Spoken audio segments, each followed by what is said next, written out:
What better time than the beginning of the year to see how to do things differently, to up your game and make 2026 totally amazing. So what you will get out of this video.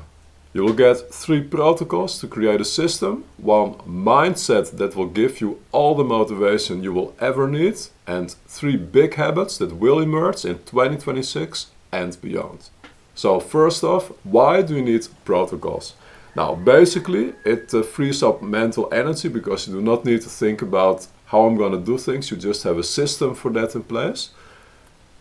It simplifies your workflow for that same reason. And also it helps you to pivot faster. So what you need to do starting today, if you haven't done so already.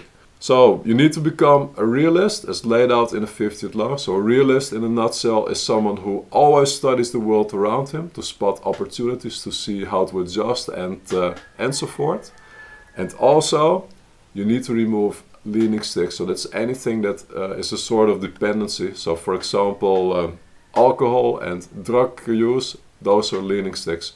So things of that nature, try to cut them out. It's only going to make you weak, and being weak is not going to be helpful to get better at this game or any other game. So the first protocol is treat diet, exercise and sleep as an input-output system. So what do I mean by that? So it will simply make you feel better, look better and do better. And it will give you more energy overall and you will have fewer dips.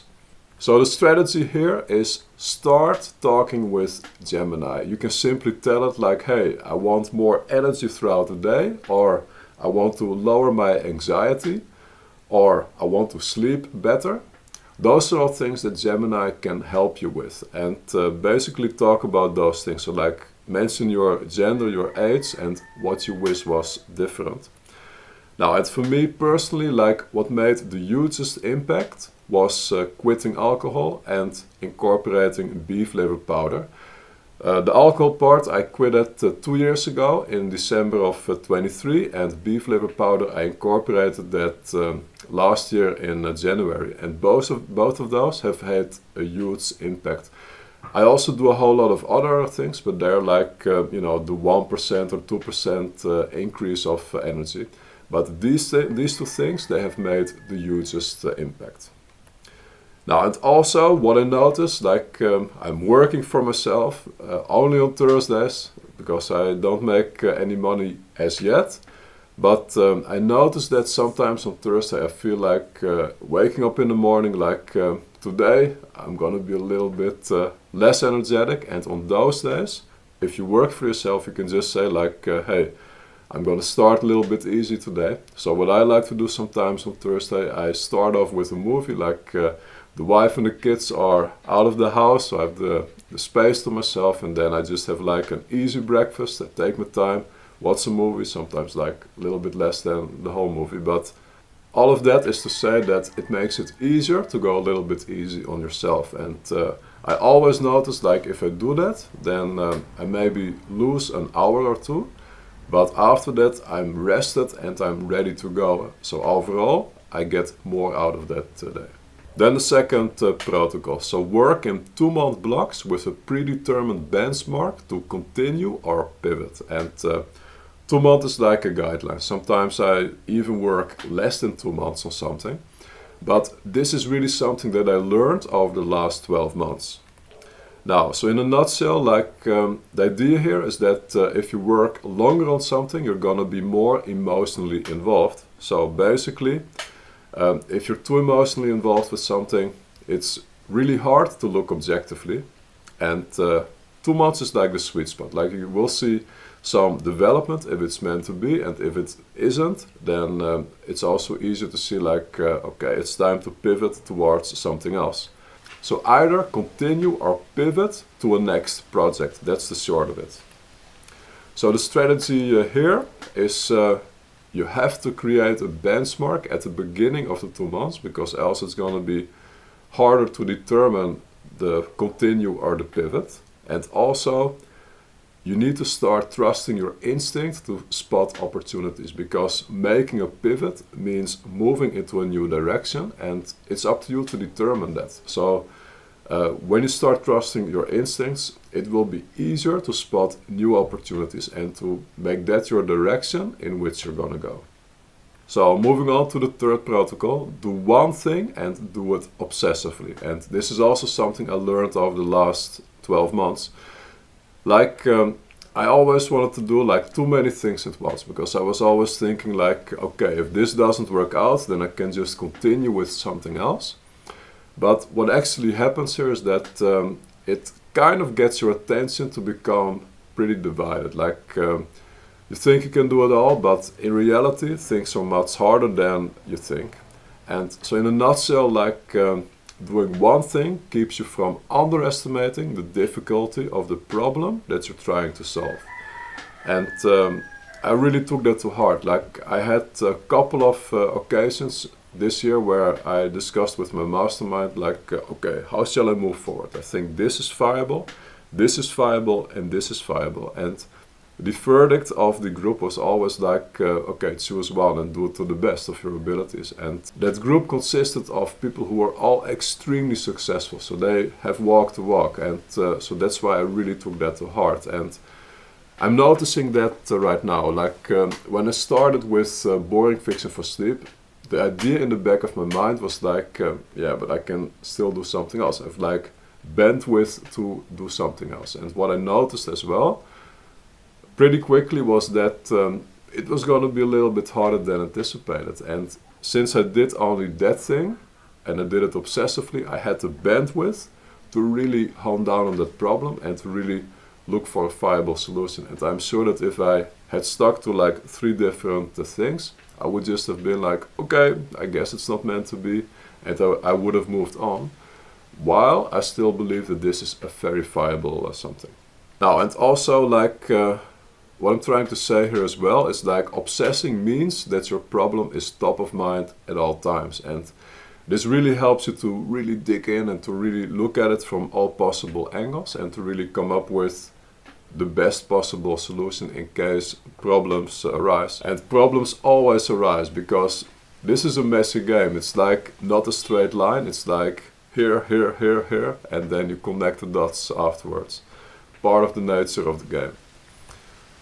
Now, there is a but, however, because just doing one thing, that means that you stop being a realist, because you have to stay relevant. That's like a big part of the game as well. If you do not do that, if you do not research and develop new ideas, then it's going to be pretty soon that you become irrelevant. And so always dedicate 20% of your time to moonshots, and that moonshot itself might not be the one that takes off, but it will give you new ideas of other things that might work. So look out for this as well. Like, when you get it feeling like I got it figured out, that's when you start losing the game, and that's where you're not being a realist. So really important, look out for this one. So the strategy here is just make the commitment, just commit to doing one thing and to do it extremely well. Now, on this one, I think you already heard it if you watched any of my videos, and I've been using this one for the last couple of years, and I'm gonna stick with this one. And this is the one. It's just a matter of time. This is my mindset. Like, this is what I tell myself all the time. When things are good, when things are bad, and in between, it's just a matter of time. And I specifically like this one because it implies that success is inevitable. So I always tell myself that things will take between 3 to 5 years, and that kind of ties into this one as well, because 3 to 5 years can feel like a really long time, but if you just keep telling yourself this, then you're implying and you're imprinting that it's just a matter of time. Now, and also it's short enough to remember, and you know, it's a simple one as well. Like, everyone understands what it's just a matter of time, what it actually means. But do understand, like, you know, anything in life, to get good at anything in life, it will take time. So those 3 to 5 years, really take it to heart, and maybe it's even going to be 5 to 10. But yeah, it's just a matter of time. Now, then moving on to the 3 big habits that will emerge in 2026 and beyond. So the first of which is, I think, the ability to figure out your thoughts while talking. This is going to become more important. And why?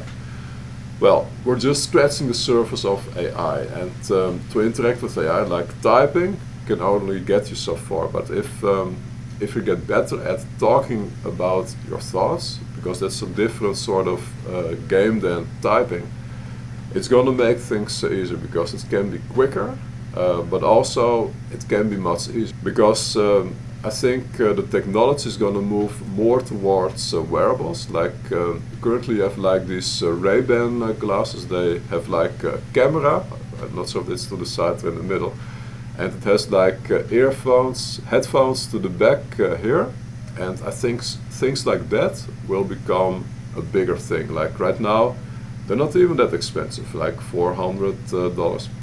But you know, as it always is with technology, like the price will come down, the technology will get better, and I think this is just easy. Like you walk down the street, you think of something, and you start chatting with the AI, and you know, it will look a little bit funny in the same way that right now it looks a little bit funny if people wear like you know, those headphones in the ear. But I think this is going to become a normalized thing. And when it comes to privacy, like for example, like these augmented reality glasses, or maybe even like a smartphone that like projects like a small screen that makes it easy to read. Privacy is still guaranteed, because it's like the one way that is out in public. Like in public, people will hear you talking, but the response from the AI, either you read it like on the inside of your glasses, or you will hear it through the headphones that are built into the glasses. Now, the next big habit, I think a personalized diet based on a saliva test will become a thing, and here is why. Like right now, like in the stores you can still buy a lot of over-processed foods, and we all know that they're kind of unhealthy, most of them extremely unhealthy. And you know, the reason for this is that it has a lot of synthetic oils and too much sugar. And I'm even willing to say, like in like 10 to 20 years, I think sugar is going to have the same rep as smoking right now. It's just going to become something you don't do. It's not done. And but the thing here that makes it difficult is that, you know, most people, they're simply doing the best they can. Like there's nothing like there are dietists, of course, but it's not really mainstream, and it's kind of like a lot of trouble. But if you can simplify this, like with a saliva test, you know, you take a swipe, and then you have like a reader, and then simply it's going to tell you like, okay, this is missing in your diet, do this, and it will give you like a diet, and maybe you can give it like preferences, like I like eating this, that, and the other. And I really think that this is going to become a thing, and then in 10 or 20 years people will look back and say like, boy, back in the days people just did something, and now, you know, we just take the saliva test and we have like an optimized diet. Now, and the bigger idea is that with an optimized diet, your quality of life, it will go way up, and also it will avoid certain illnesses and you know, obesity, for example. So all good things here. Now, it also, of course, it's very non-intrusive. That's a very important part as well.